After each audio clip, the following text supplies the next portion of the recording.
இந்த 3 விஷயத்தை நீங்க அஷ்டம சனியில இழந்திருக்கீங்க இல்லையா? காதலன், காதலி, கணவன், மனைவி மற்றும் குழந்தைகளுடைய நட்பு, குழந்தைகளுடைய பாசம் இதெல்லாம் இழந்தீங்க இல்லையா? இதெல்லாம் மறுபடி பெறவே முடியாதுங்கிற ஸ்டேஜில் இருக்கக்கூடிய கடகராசி என்பர்கள் இந்த வீடியோவை நீங்க கண்டிப்பா பார்த்தே ஆகணும். பேசுற போது கடகராசி என்பவர்கள் ஒரு வார்த்தை தான் பேசணும், 10 வார்த்தை. குடும்பத்தில் எஸ்பெஷலி ஆர்கியூமெண்ட் பண்ணக்கூடாது. உங்களுடைய 2ஆம் வீட்டில் கேது. இந்த கிரகங்களை எடுத்து பார்த்தோம்னா ஒரு பெரிய ஆபத்து ஒண்ணு உங்களை விட்டு விலகி, ஆனா ஒரு சின்ன ஆபத்து கூடவே ஒட்டிக்கிட்டு இருக்கு.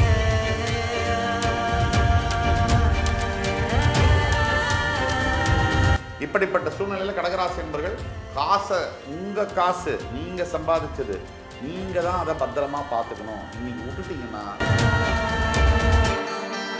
8ஆம் பாவத்தில் இருக்கக்கூடிய ராகுனால திடீர் சம்பவங்கள் நடக்கலாம். சரி, நமக்கு தான் அஷ்டம சனி முடிஞ்சிருச்சு அப்படின்னு சொல்லி நீங்க ஏதாவது பண்ணீங்கன்னா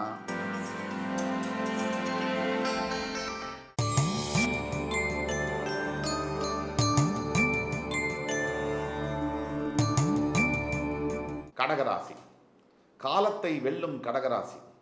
இந்த கடகராசியை பற்றி இன்னைக்கெல்லாம் பேசிக்கிட்டே இருக்கலாம். மனசுல ஒரு சந்தோஷமும் ஒரு நிம்மதியும் பெருகக்கூடிய அற்புதமான ஒரு ராசி கடகம். பல சிக்கல்கள், பல இன்னல்கள், கொடூரமான, நான் சொல்றதை நல்லா கவனிச்சுக்கோங்க, கொடூரமான சனி பகவானுடைய தாக்குதலுக்குள்ளாகி அஷ்டம சனியிலிருந்து வெளியே வந்து அப்படியே தன்னுடைய வாழ்க்கையை மாற்றிக்கொண்டு இப்போ ஜெயிச்சு கொண்டிருக்கக்கூடிய, இந்த வெற்றியை ஆரம்பிச்சிருக்கக்கூடிய கடகராசி அன்பர்கள். இந்த கடகராசியை பற்றி பேசும்போதே உடம்பெல்லாம் செலுக்குது. காரணம், இன்றைக்கு தமிழக வெற்றி கழகத்தினுடைய தலைவர் நடிகர் விஜய் கடகராசி. எப்படி அமையுது பாருங்க. அஷ்டம சனி முடியுது, தேர்தலில் போட்டியிடுறாரு, அவருக்கு மக்களுடைய செல்வாக்கும் அமையுது. இந்த வருகின்ற தேர்தலில் யார் ஜெயிப்பாங்க அப்படிங்கிற ஒரு கேள்வியும் புரிஞ்சிருக்கு. இந்த கடகராசியை பற்றி பேசும்போதும் புரிஞ்சிருக்கு. அடுத்தது நான் சிம்மத்தை பற்றி பேசும்போதும் பொருந்தும், நான் வரேன். ஆனால் கடகத்தில் இருக்கக்கூடிய ரகசியங்கள், ஒரு சந்திரன் ஆட்சி பெறக்கூடிய இந்த ராசி எல்லார் சொல்றதையும் காதல வாங்கிப்பாங்க. நான் தலைவர் விஜயும் சேர்த்து தான் சொல்கிறேன். எல்லார் சொல்றதையும் காதல் வாய்ப்பாங்க, தன்னுடைய முடிவை தான் செய்வாங்க. அது கடகம். கடகத்துக்கு இன்னொருத்தர்கிட்ட வேலை செய்யலாம் முடியவே முடியாது. 12 ராசிகள் அதிகமாக வேலையை மாற்றி கொள்ளக்கூடிய ராசி எதுன்னா கடகம் தான். கடகம் என்பது சுத்தமாக இருக்கணும்னு நினைக்கக்கூடிய ராசி, ஹைஜீனிக்காக இருக்கணும்னு நினைக்கக்கூடிய ராசி, டிராவல் விரும்பக்கூடிய ராசி. கடகராசிக்கு 2.5 வருஷம் அந்த போராட்டம் மிக முக்கியமான ஒன்று. ஒட்டுமொத்த வாழ்க்கையில் கடந்த 2 வருஷம் கடகராசி பார்த்த அனுபவங்கள், பார்த்த மனிதர்கள், அதே மாதிரி அனுபவித்த விதவிதமான சந்தர்ப்பங்கள், சூழ்நிலைகள், மனதால, உடம்பால, பணத்தால மற்றும் பல விஷயங்கள்னால பாதிப்புகள், அவமானங்கள், சில விஷயங்கள் கடந்த 2 வருஷம் உங்களுடைய வாழ்க்கையில் நடந்த விஷயங்கள், பல விஷயங்களை மாற்றி அமைக்க முடியுது. ஒரு சில விஷயங்களை, நீங்கள் இழந்த விஷயங்களை இந்த பிறவியில் மாற்றி அமைக்க முடியலை அப்படிங்கிற வருத்தம், காயம், தழும்பு உங்கள் மனசில் இருக்கு. அதில் முதல் காதல். நீங்கள் காதலிச்சு அந்த பிரேக்கப், அந்த பிரிவு என்பது 1 வருஷத்துக்கு மேலே கடந்திருக்கக்கூடிய கடகராசி என்பர்கள் பல லட்சக்கணக்கில் இருக்காங்க. அந்த பிரிவை ஏற்றுக்கொள்ள முடியாத மனோபாவத்தோட இன்னும் வாழ்ந்து கொண்டிருக்கக்கூடிய கடகராசி என்பர்கள் இந்த வீடியோவை முழுசா பார்க்கவும். தவிர காதலுக்கு பிறகு இந்த திருமண பந்தத்தில் முறிவு ஏற்பட்ட கடகராசி என்பர்கள் 2வது பிரிவு, திரும்பி பெற முடியாத பிரிவுகள். இந்த விவாகரத்து, நல்ல வேலை குழந்தை இல்லடா அப்படின்னு நினைக்கிற பல கடகராசி தம்பதிகளையும் தெரியும். குழந்தை பிறப்புக்கு பிறகு பிரிவு ஏற்பட்டு இதை எப்படா இதை தாக்கு பிடிக்கிறது, இதை எப்படி வாழ்றது இனிமே? இதில் பாருங்க, மனிதர்களில் வேடிக்கையான மனிதர்கள் இங்கே உண்டு. நீ என்னோட உயிர், நான் உன்னோட உயிர் அப்படின்னு சொல்லி வாழ்ந்தவர்கள் லட்சக்கணக்கில் இருப்பாங்க. அப்படி அந்த சந்தர்ப்பமும் சூழ்நிலையும் கூட இவங்கெல்லாம் நம்மளை விட்டு பிரியவே மாட்டாங்க அப்படின்னு நினைக்கக்கூடிய சந்தர்ப்பமும் சூழ்நிலையும் கூட உண்டு. ஆனால் பெற்ற அம்மா, பெற்ற பையன் பிரிவு ஏற்படுது, அப்பா பையன் பிரிவு ஏற்படுது, காதலன் காதலி பிரிவு ஏற்படுது, கணவன் மனைவி பிரிவு ஏற்படுது, மகன் மகள் பிரிவு ஏற்படுது, நண்பர்கள் பிரிவு ஏற்படுது. இதில் நாம் புரிஞ்சிக்க வேண்டியது, இந்த மொத்த வாழ்க்கையில் பிறப்பு இறப்பு இது நடுவில் பல பேர் அந்த பஸ்ஸுக்குள்ளே ஏறுவாங்க, பல பேர் அந்த ஸ்டாப்பிங்கில் இறங்கிடுவாங்க. கடைசி வரைக்கும் பிரயாணம் பண்ணுற ஒரே ஆள் யாருன்னா நீங்கள் மட்டும்தான். இதை நீங்கள் மனசில் நாள் நிறுத்திக்கங்க. நான், என் மனைவி, என் கணவன், என் குழந்தை என்னை விட்டு பிரிய மாட்டான், என் பையன் ஐயோ அப்படின்றவங்களுக்கெல்லாம் இந்த வீடியோ ஒரு சமர்ப்பணம். நான் நெகட்டிவாக பேசலை, உண்மையாக பேசுகிறேன். ஏன்னா ட்ரூத் இஸ் ஹார்ட் டு பிலீவ்ன்பாங்க. ஆக கடகத்துக்கு ரொம்ப ஏன் பேசுகிறோன்னா, கடகம் தான் சந்திரனுடைய வீடு, மனோகாரகனுடைய வீடு. அப்போ கடகம் வந்து இம்பல்சிவ் நேச்சர், எமோஷனல், ரொம்ப எமோஷனல் ஆகுது யாரு? கடகம். அதிக அளவிலான அன்பு பிரியத்தை வைக்கக்கூடிய ஒரு ராசி. இந்த பராபவ ஆண்டுக்குள்ள கால் எடுத்து வைக்கிறதுக்கு முன்னாடி ஒரு சத்தியத்தை நீங்கள் உங்களுக்கே பண்ணிக்கோங்க.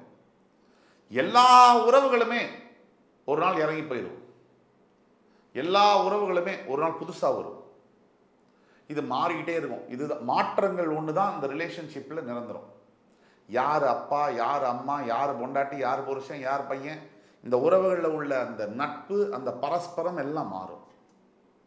சில பேர் இழந்துருவோம், சில பேர் பெறுவோம். இது வாழ்க்கை. ஏன் கடகத்துக்கு இதை இவ்வளோ தூரம் சொல்கிறோம் ஸ்ட்ரெஸ் பண்ணி? இந்த 3 விஷயத்தை நீங்கள் அஷ்டம சனியில் இழந்திருக்கீங்க இல்லையா?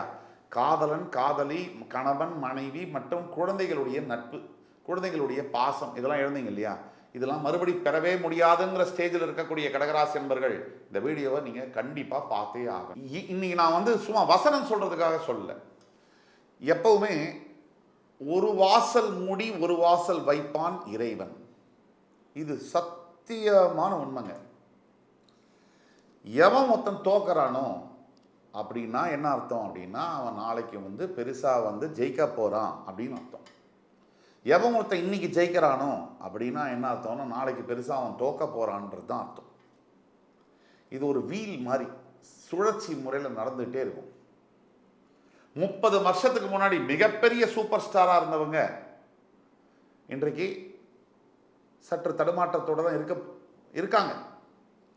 30 வருஷத்துக்கு முன்னாடி என்ட்ரியான ஒருத்தர் இன்னைக்கு சூப்பர் ஸ்டார்னு தனியாக சொல்லிக்கிறாங்க. இந்த இன்னும் 30 வருஷம் கழிச்சு இந்த மாற்றமும் நடக்கும். ஆக மாறிக்கொண்டே இருக்கும். பாலச்சந்தர் மாதிரி ஒரு டைரக்டரை நம்ம பார்த்துருக்கோம், இன்னைக்கு பல டைரக்டர்ஸையும் நம்ம பார்க்குறோம், வெட்டு குத்து ரத்தமையும் பார்க்குறோம். அப்போ அருவாளை வச்சு பேச வைக்கிற டைரக்டருக்கும், வாயிலேயே பேசாமல் டயலாகே பேசாமல் மக்களை வந்து அந்த மக்களுடைய மனசை மாற்றின சுருக்கடி கொடுத்த டைரக்டருக்கும் எவ்வளோ வித்தியாசம் இருக்குது பாருங்கள். இன்னைக்கு வன்முறை கலாச்சாரத்தை நம்பி படம் எடுக்கக்கூடியவர்கள் பல பேர் இருக்காங்க. ஆக கடகத்துக்கு ஏன் இதெல்லாம் சொல்கிறோம் அப்படின்னா, கடகத்தில் இவங்கெல்லாம் இருக்காங்க. இவங்கெல்லாம் வேற எங்கேயும் இல்லை, கடகத்தில் இருக்காங்க. கடகம் காலபுருஷ தத்துவத்துக்கு 4ஆம் வீடு, சந்திர பகவான் ஆட்சி பெறக்கூடிய வீடு, புனர்பூசம் பூசம் ஆயில்யம் 3 நட்சத்திரங்களை கொண்ட அருமையான ஒரு ராசி. இந்த ராசிக்காரர்களுக்கு இப்போ சனி பகவான் 8ஆம் இடத்துலேருந்து 9ஆம் இடம் போய் அஷ்டம சனிலேருந்து இவங்களை ஜெயிலேருந்து வெளியே விட்டு ரிலீஸ் பண்ண மாதிரி ஒரு ஃபீலிங்கை கொடுத்துருக்காரு. ஆனாலும் மறக்கக்கூடாது, 8ல் ராகு இன்னும் இருக்கார்.